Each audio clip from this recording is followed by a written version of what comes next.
Welcome into the Paul Farrington Show. Paul, joined by Robert Ziggy Ziegler up at Harvard University for a Week 11 NFL reaction show. Ziggy, it's been what, like 10 hours since I've seen you last? 9 hours? 9 hours since I've seen you last, recording this on Monday morning, which we always enjoy the Monday morning shows. You know, get some coffee in your hands, or at least in my hands. I don't think you drink coffee. Any tea this morning? Had some rock tea, yeah. What is rock tea? Rock tea is a type of tea grown in the Woody Mountains. It's called rock tea because of the rocky soil it comes out of. You get some hints of cinnamon. It's very earthy and minerally. I really like it. I got a special teapot just for rock tea. Caffeine or anything, or no kick? Yeah, yes. Okay. It's tea. You never know. I don't know. So there's a lot of caffeine. Oh, well, so caffeine is a pesticide for tea plants. So how much caffeine in it depends on the climate and the elevation and all of that. But that's why tea has caffeine. Yeah, I mean, so if you have real tea, it will have caffeine. Okay. That sounds good. A lot of the teas I have are just, chamomile, non-caffeine or caffeine free. I've been called a rookie when it comes to my tea game, but I don't. Well, it's not tea. What is it? It's an herbal beverage. Okay. All right. So I drink coffee. Ziggy drinks tea on these Monday morning records. Real tea Ziggy drinks. All right. So we're going to bounce around the league here. This isn't going to be a very long show, but we're going to try and hit as many of the games as we can because a lot of times we just don't dive into everything after the games end on Sunday during the day. So why don't we start? We'll keep the NFC North talk a little briefer because we hit all those games. And if you missed our reactions, you could go check them out. 2 long reactions, one to the Packers and the Vikings, the second one after Eagles-Lions last night. So we're going to briefly hit the NFC North. We'll, of course, have a more in-depth discussion on their games on Wednesday with Andy Herman. But Ziggy, you were sitting here in the pre-show when we're just debating. I said, give me your best take from any of the NFC North games. And you said one that you think is going to piss off quite a few people. So why don't you share with everyone? Well, I'm not out here to piss people off, but I am out here to say the truth. People often don't like hearing the truth. Yeah. And here is the truth. A team that is currently projected out of the playoffs is the best team in the NFC North. Even after this week, it is still the Detroit Lions. Now, there's a few reasons people are going to be upset. One is the Lions just had maybe the worst offensive performance they've had in the past, really since like the revival halfway through the Jared Goff season. It was putrid. The passing game was terrible. The running game was terrible. The defense was good, not great. They stopped Jalen Hurts on 4th down on the tush push, which was nice. They weren't able to generate enough huge plays to win the game. But why do I still think the Lions are the best team? I'm not convinced that this Eagles defense is they're playing out of their minds, and they had a really good game. I'm not sure they're going to be good this long, but they shut down the Packers too. The Lions still have, I think, a really effective offense. I still believe in the talent on the defense. While I'm worried about the interior offensive line, the Lions up to this point in the season have shown much more consistency than the other NFC North teams. While they lost to the Eagles and lost to the Chiefs, they've generally been a very consistent offense and defense. And when it comes to winning the NFC North and when it comes to going on a run in the playoffs, consistency and experience matters a good bit. I still believe in the Detroit Lions. They're not going to go 0 for 5 on 4th down again this season. And even though things didn't break their way this game, and credit to the Eagles for winning a tough defensive battle, this game did not shake my confidence in the Lions at all. Nor did the Packers win over the Giants improve my view on them at all. Yeah, when it comes to the Eagles-Lions side of things, it shook my confidence a little bit in Detroit. I still think they're a top-tier contender in the NFC. Would it surprise me if they went to the Super Bowl? No. But it definitely... I definitely think this is a gut check moment for the Lions this year. And that's not necessarily a bad thing, right? You could come out of that and play better football. But this was going up against a big-time contender on the road, and the offensive line and Jared Goff were horrible. And it's funny, I'm running through just like Pride at Detroit, the Lions website, giving grades to the team, and it's secondary A+, linebackers A, defensive line B, all across the defense. It's awesome. Then you move to the offense, and they give the running backs a B, which is fair, I think, because Jahmyr Gibbs he was awesome in this game. But the rest of it, quarterback D, tight end C, receivers C, Offensive line, D-. That's really the story here. It's the offense didn't show up. They were dominated, and the defense did enough to win the game. So if you were to pick one of those two problems to have as a Lions fan, you'd probably prefer to see the offense struggle because at the core, this Lions offense is very good. It'd be one thing if you saw the problems the defense had last season start to spark up again and they're allowing 50 points a game. You're not going to win in the playoffs if you have to win a shootout every single time. So would you agree if you had to pick one of the two problems to have as a Lions fan, you'd prefer it to be on the offensive end because it's more likely you figure that out? I totally agree. I still believe in the talent on the Lions offense. Even, the interior of the offensive line has problems, but there's injuries. Tate Ratledge, once he comes back, will continue to get better as rookies often do. You believe in the running backs, the tackles, the quarterback, the receivers, even the tight ends.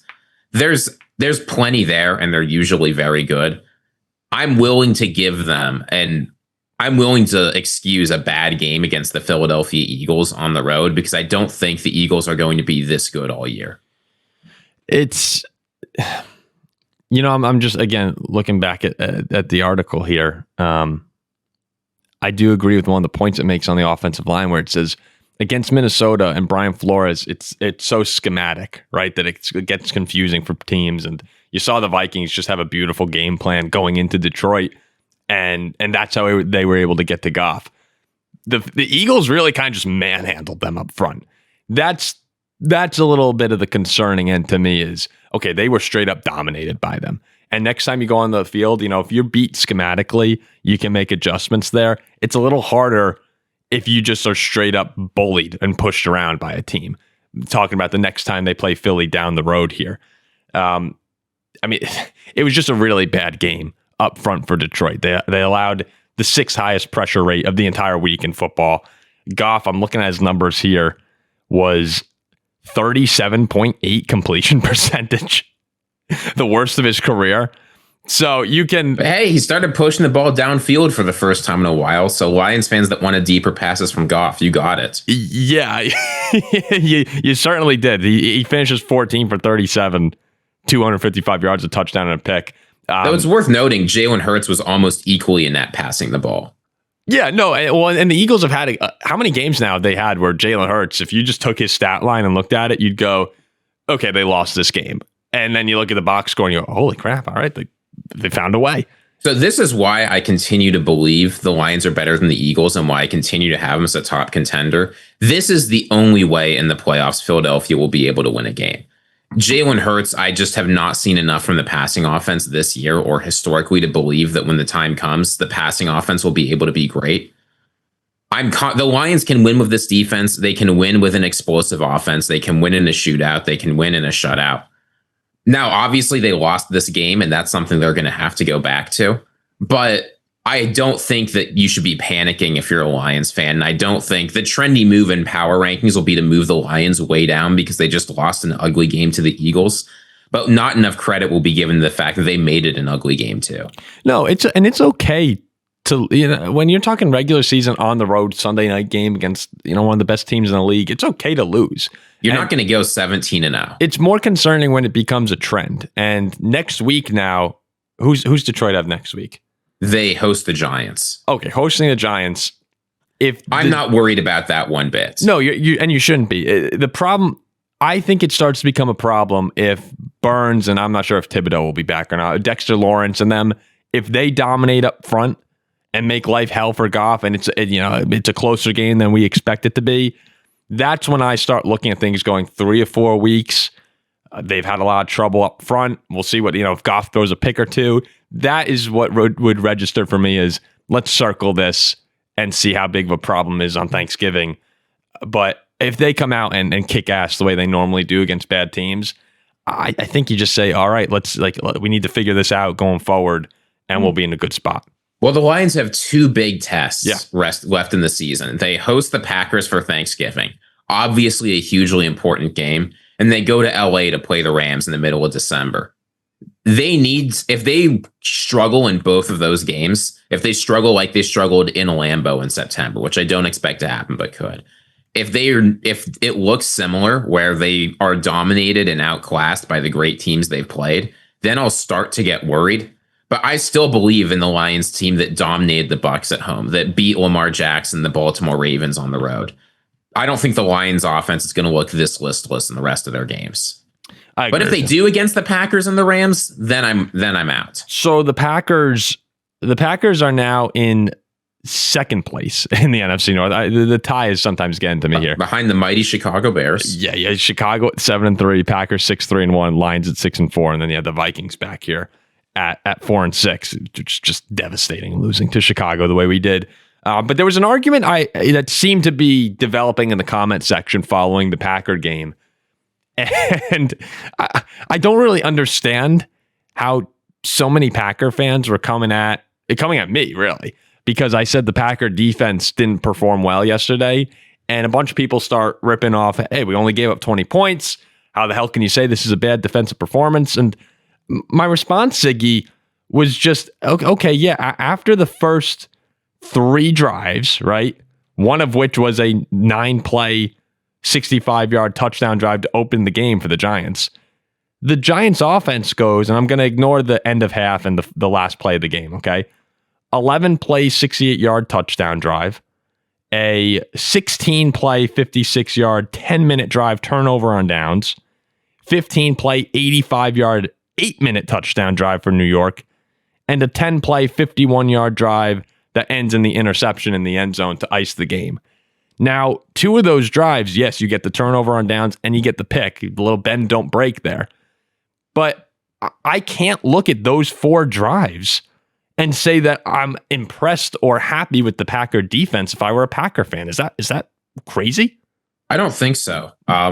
Green Bay has a better offense. And when you have a better offense, your goal as a defense needs to be, let's give our guys more opportunities to play football. And indeed, the Packers offense did their job. They scored a touchdown on half their drives this game, which is good enough to win most NFL games.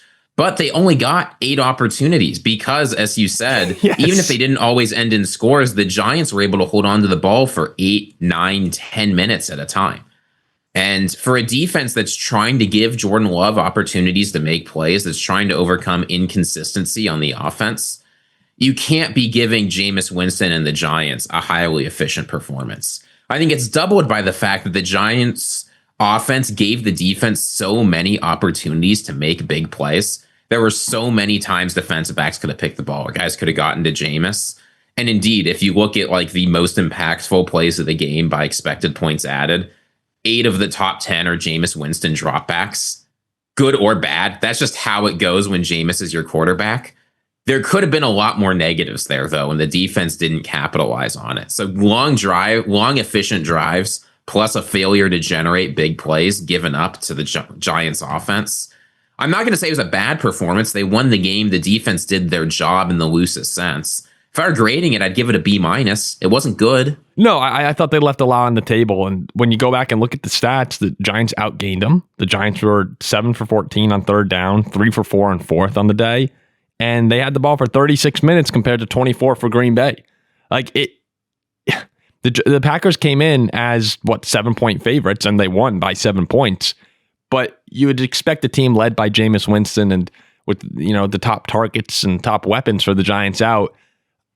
I just would have expected it to be a more dominant day for Green Bay, and it was close to it. If anyone who wants to point that out, it's fair. I was looking at a tweet that Andy put out, and he's totally right. This is what we said in the reaction too. He goes, a win's a win, but Carrington Valentine drop pick, Musgrave fumbles, which was eventually overturned. Dobbs big drop on third down, missed extra point. Dobbs another drop, Wicks drop. Nixon dropped pick. You could just go on and on and on. The Packers left so much meat on the bone in this one as far as being able to really blow out New York that. Yes, the Giants did outgain them. Yes, the Giants did control the clock most of the way through. But it really did feel like it was 1 or 2 of those, 10 or 15 plays the Packers had going Green Bay's way from it. But that's been the story of the year for them, right? Every single day we come on. If you're a Packers fan hearing we were so close to blowing them out and we just didn't make the routine plays we should be making, is not very reassuring. No, and this isn't supposed to be a negative Packer segment where it's just the point that I'm trying to make is we saw a lot of the same problems that have been plaguing Green Bay yesterday. Yesterday, they were able to find a way to come out with the win, but when you really dive into the finer details, like, okay, what's costing them against the Panthers and the Browns and the Cowboys? It's not being able to capitalize on moments that you need to. And it's just something to pay attention to still. I thought Love was awesome yesterday. A lot of people didn't seem to agree with that either. Well, yeah, people are looking at 13 for 25 for 174 yards and 2 scores, and not how deep he pushed the ball, how many big plays he generated, the huge efficiency from the offense. Yeah, and Christian Watson was unbelievable. His 2 touchdown catches quite literally saved the day. One of them coming on 3rd down, I believe, with Malik Willis, and the other one on a 2nd down pass. But yeah, again, game the balance at that point. He was just great, and they can't wait to get Jaden Reed back, I'm sure. The Tucker Kraft injury, I think, loomed larger than it did at any point today or yesterday when you saw the Musgrave had a bad game. And you could just see, all right, this tight end position might be a little bit bigger drop off, at least than I initially expected. I thought, I know Kraft is great, but I thought Musgrave was going to give you more than he's given you so far. If that continues, it's going to be a little bit of a problem.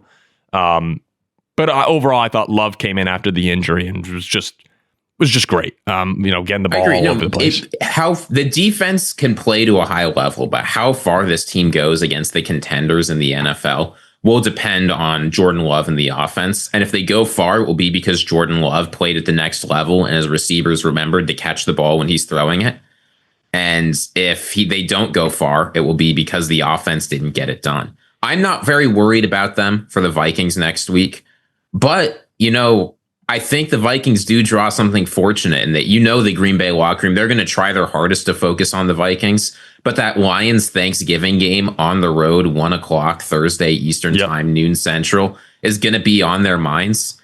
This is a prime Packers spot from what we've seen this season for them to overlook the Vikings and get let down at home. It just can't let that happen. It can't happen if you're in Green Bay. And the Vikings are coming off a pretty crushing loss themselves.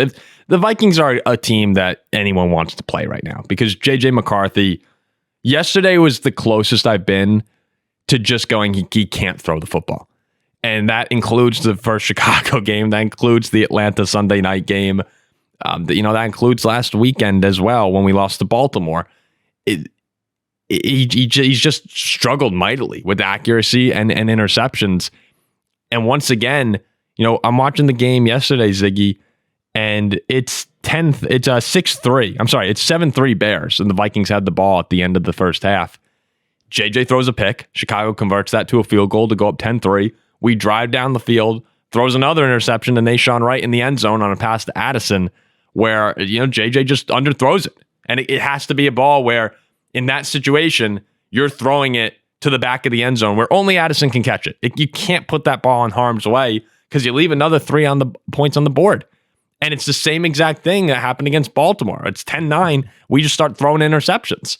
And you're given short fields or turning it over when we're in position to score.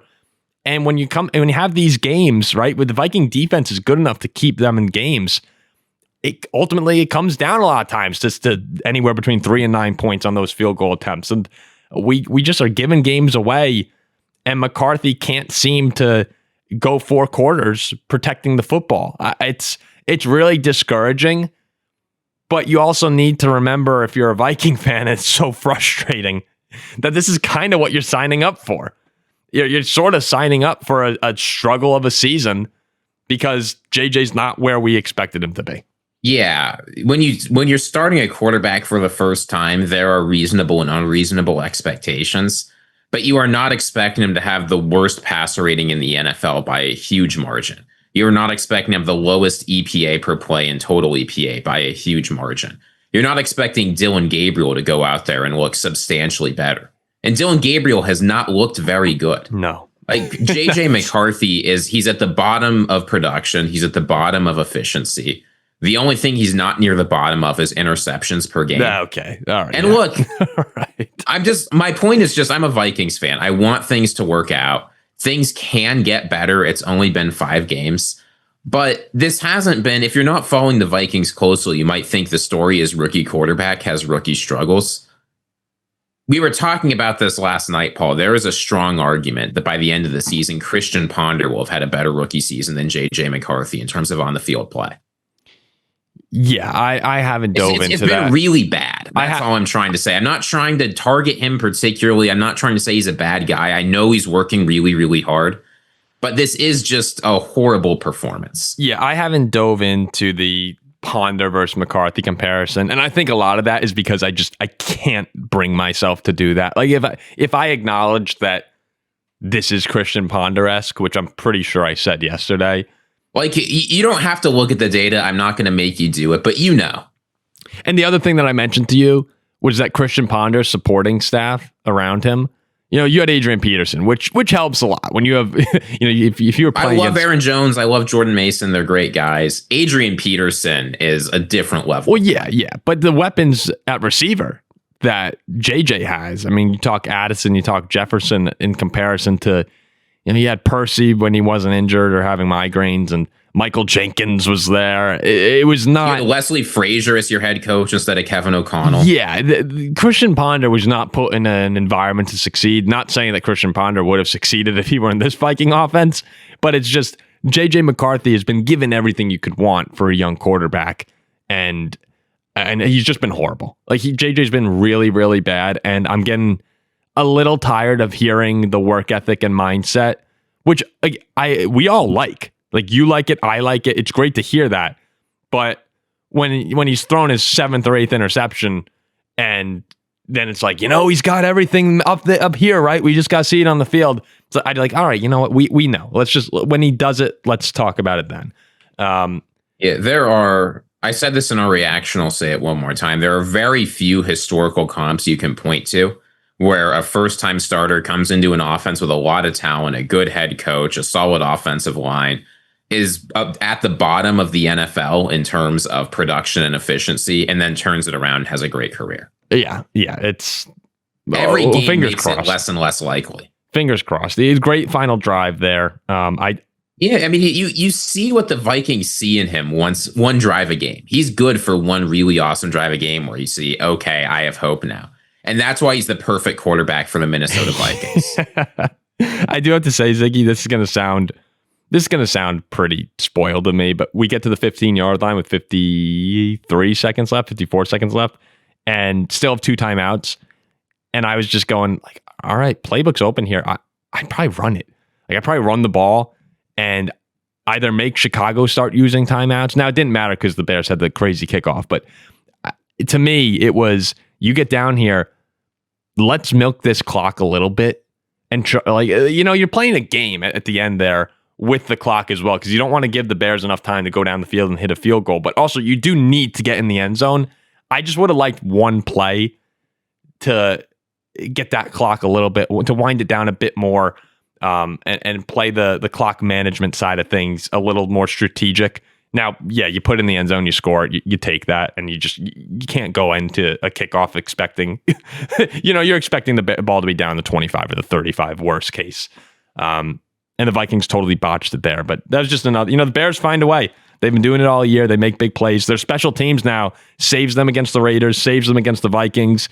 I don't think it'll carry over to playoff success, but if it gets to the playoffs, that's a win for Chicago. All right, we said we weren't going to talk too much NFC North, so I want to get to the other games. Why don't we start here? I guess I owe a bit of an apology. Not really, but the Broncos beat the Chiefs 22-19. I said the Chiefs would win. I've been talking up the Chiefs this entire time. I've been putting the Broncos down the entire time.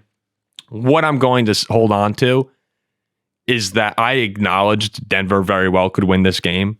Pretty sure I said if they win, they'll win close. Doesn't change really my opinion about either team come playoffs, but I guess at some point we have to start paying attention to Kansas City being on the in the hunt side of the playoff bracket or playoff graphic and not actually in the playoffs.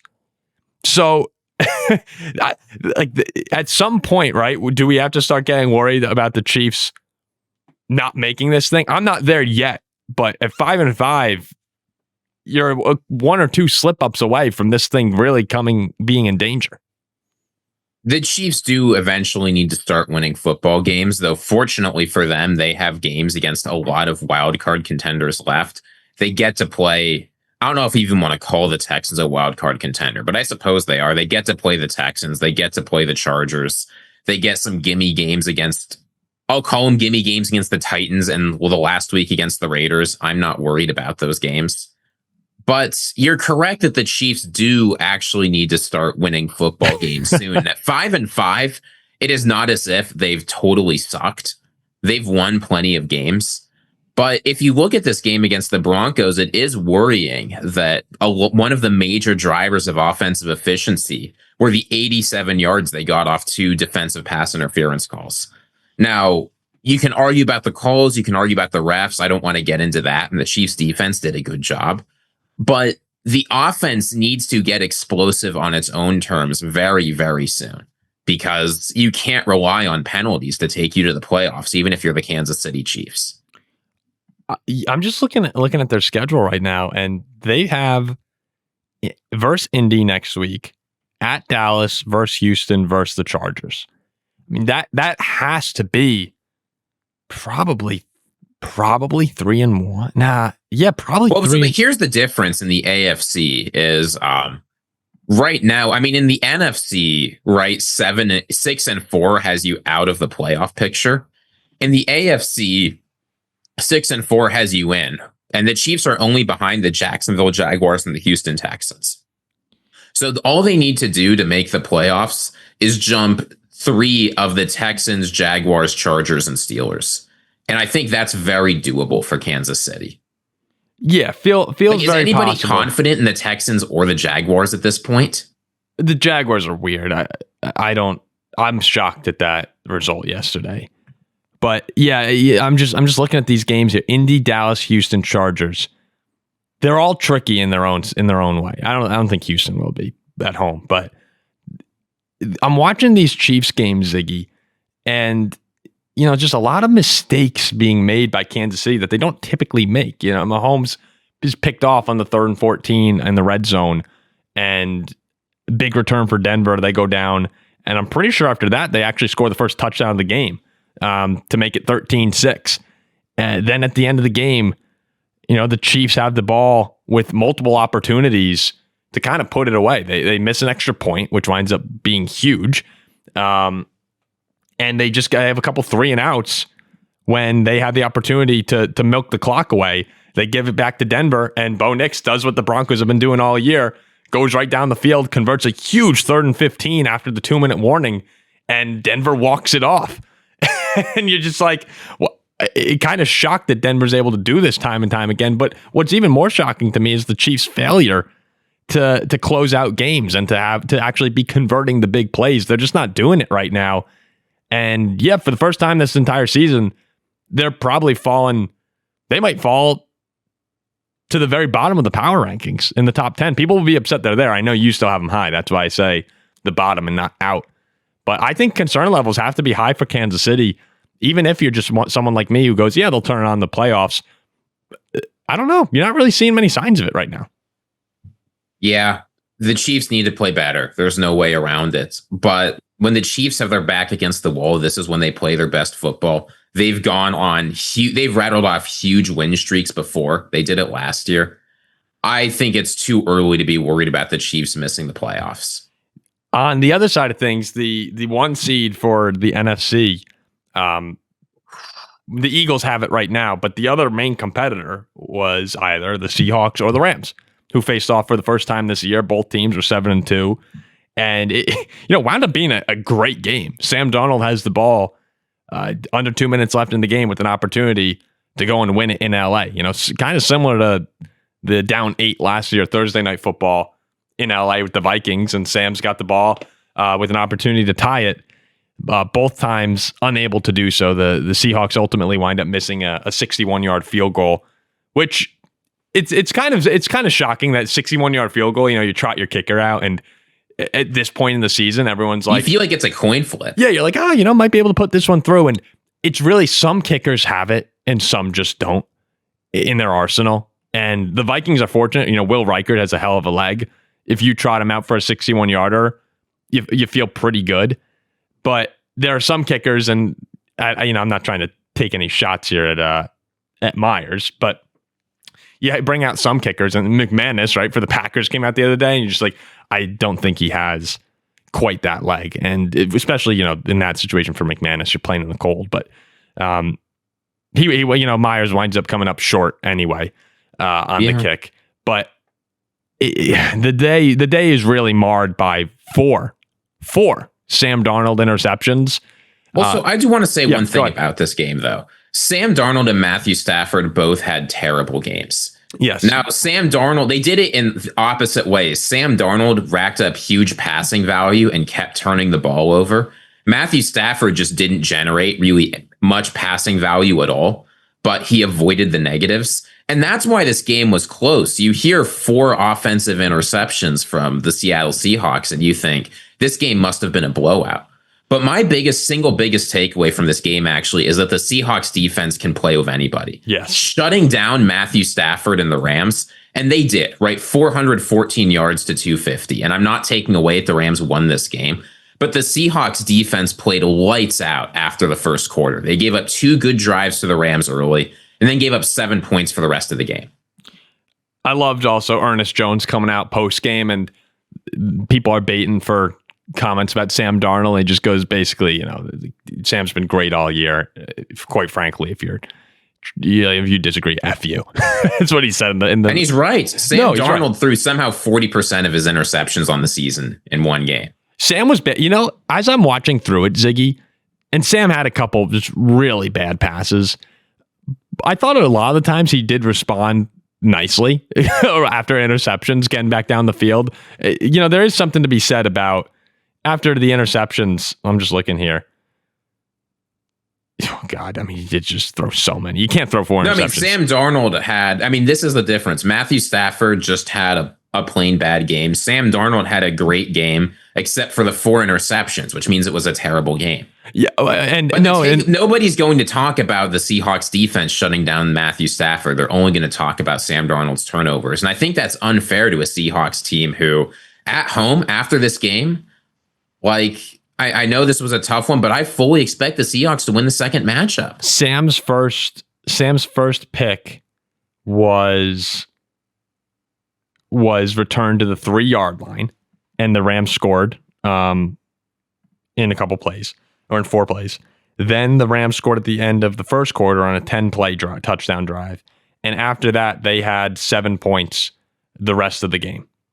And those 7 points came off another interception from Darnold that were returned to the 22-yard line. So on those touchdown drives, 2 of the 3 touchdown drives for the Rams came on 25 net total yards. So just to get an idea of how good the Seattle defense was, the rest of the day you're looking at turnover on down 7 plays, 3 and out, forced fumble, 5 plays punt, 5 plays punt, 3 plays punt, 3 and out, 4 plays punt. They were fantastic, and this is exactly what we said about Darnold the entire year.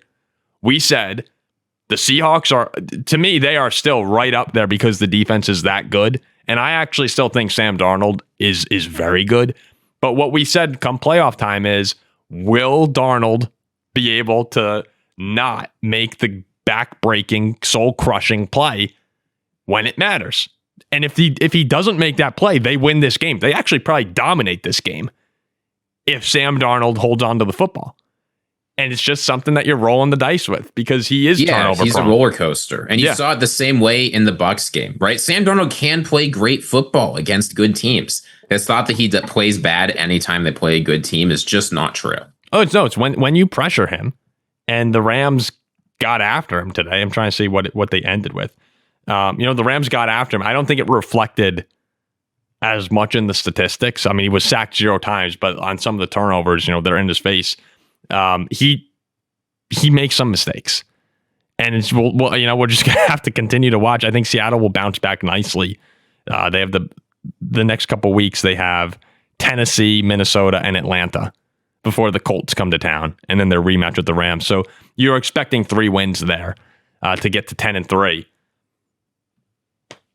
I'm not going to be the one today to rip Darnold a new one, but it's just, this is exactly what the Vikings feared when they made their decision to go with JJ McCarthy.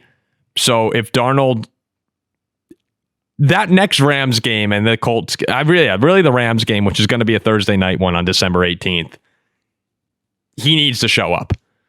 Even if it's just to prove it to himself. I think Darnold needs to show that in the big moment, especially against the Rams, a team that you might play again in the postseason. He's got to be able to deliver. All right, so Ziggy had to run. I'm going to finish this one up solo here. Arguably the most exciting game of the day. The Bills 44, Tampa Bay 32. Buffalo goes to 7-3 on the season. Tampa Bay to 6-4. The Bucs now, after that awesome start to the year, where they were, 5-1. They've lost 3 of their last 4. It's been a tough schedule for them, though. They lose at Detroit. They beat the Saints, lose to the Patriots, lose to Buffalo now. Next week, they go to LA to the Rams in a night game. I mean, it does not get much easier next week. After that, you got Arizona, New Orleans, Atlanta, Carolina. You should see Tampa Bay rattle off a bunch of wins again, enter back into the conversation.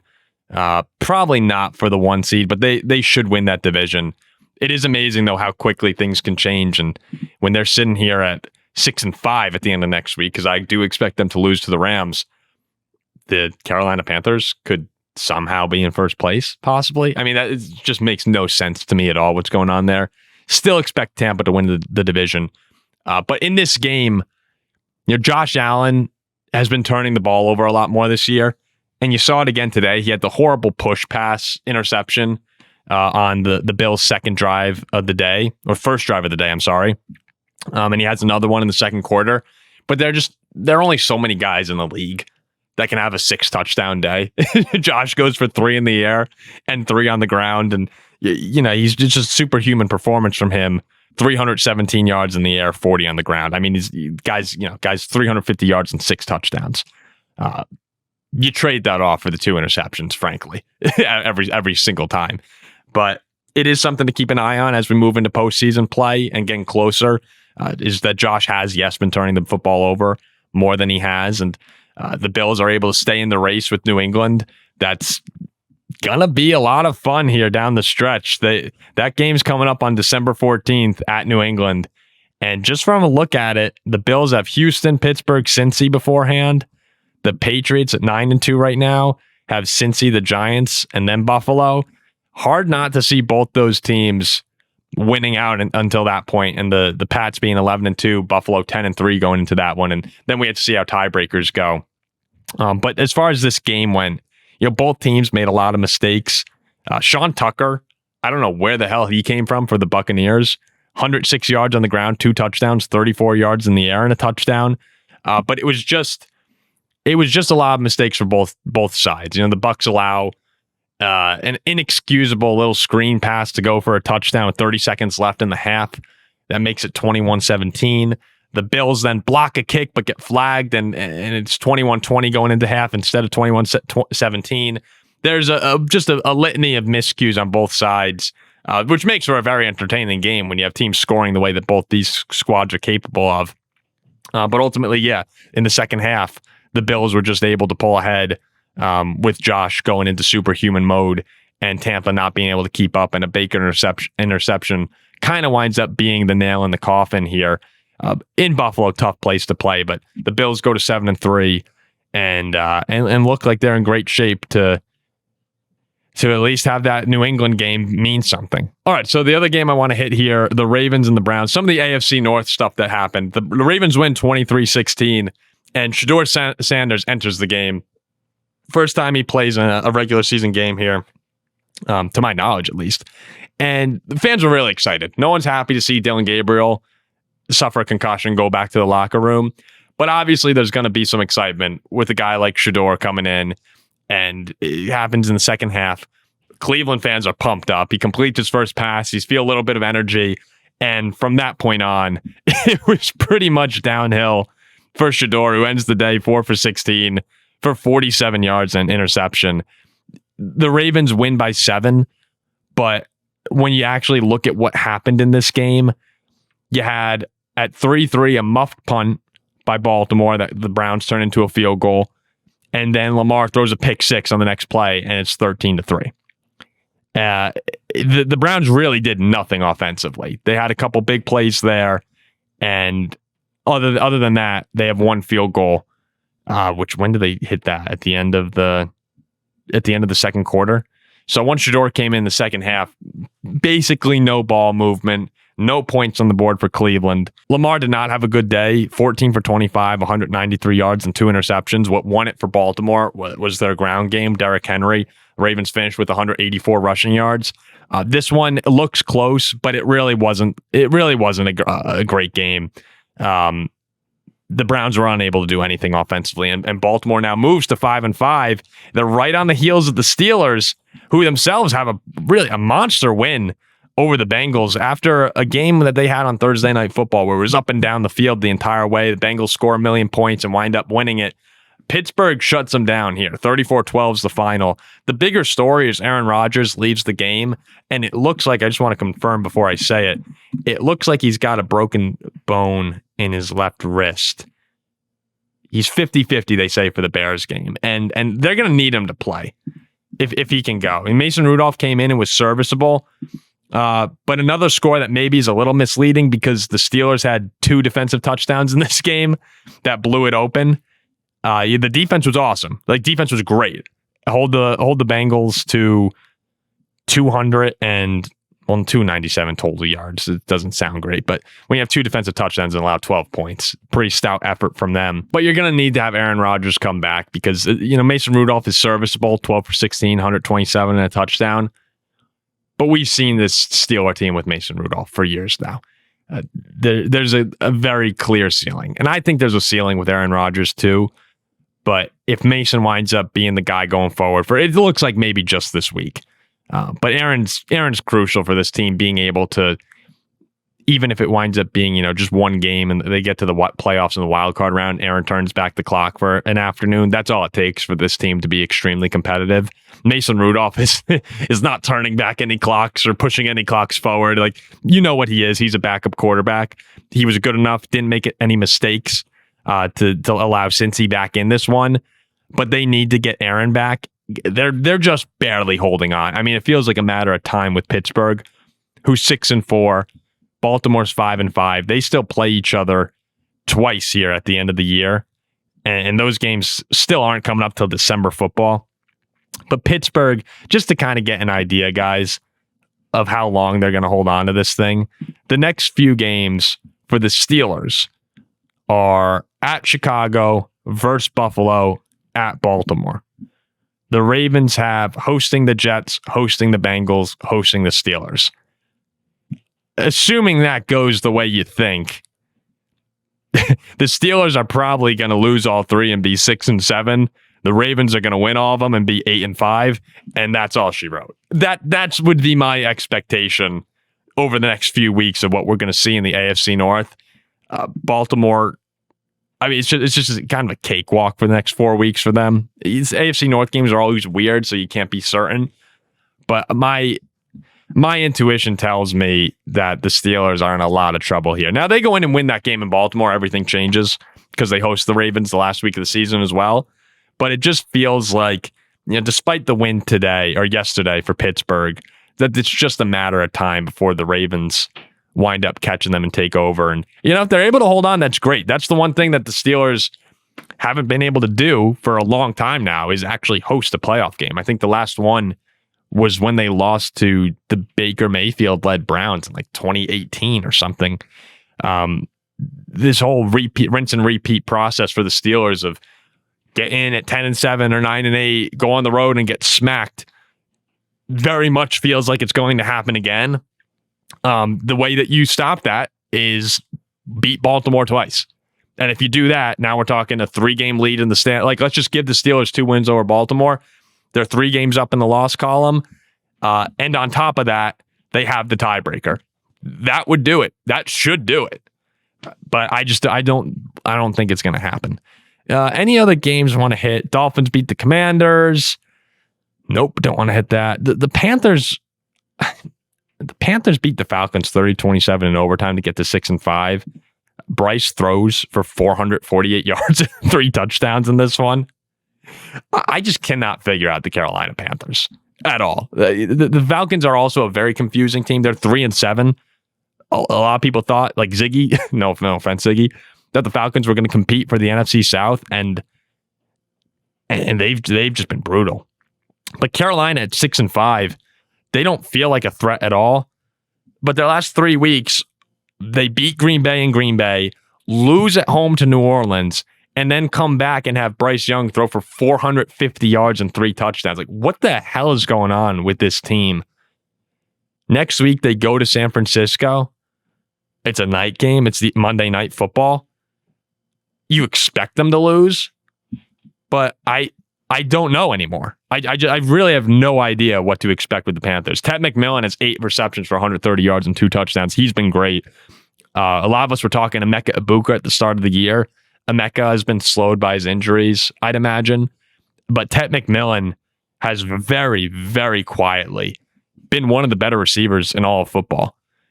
He's, let's see, 748 yards, 4 touchdowns on the season. I have to imagine, last time I looked, he was toward the league leaders in receiving yards. Let's see. Is Ted McMillan in the top 10 in receiving? Oh, yeah. He's definitely going to be. He's 6th. Ted McMillan, 6th in receiving yards. Pretty awesome year he's having. Holy crap. JSN, 1146. Second is Jamar Chase at 861. Jeez, he's been so good this year. Sorry, I'm kind of rambling right now, but that's amazing. I'm just scrolling through the games. Texans beat the Titans 16-13. Honestly, kind of close. I predicted the tie. Not a good football game. not a good game. Jags beat the Chargers 35-6.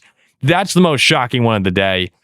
Another bizarre team in Jacksonville who loses to the Davis Mills-led Titans a week ago, giving 26 points up in the fourth quarter, and responds by beating a Chargers team that has looked really good the past few weeks, 35-6.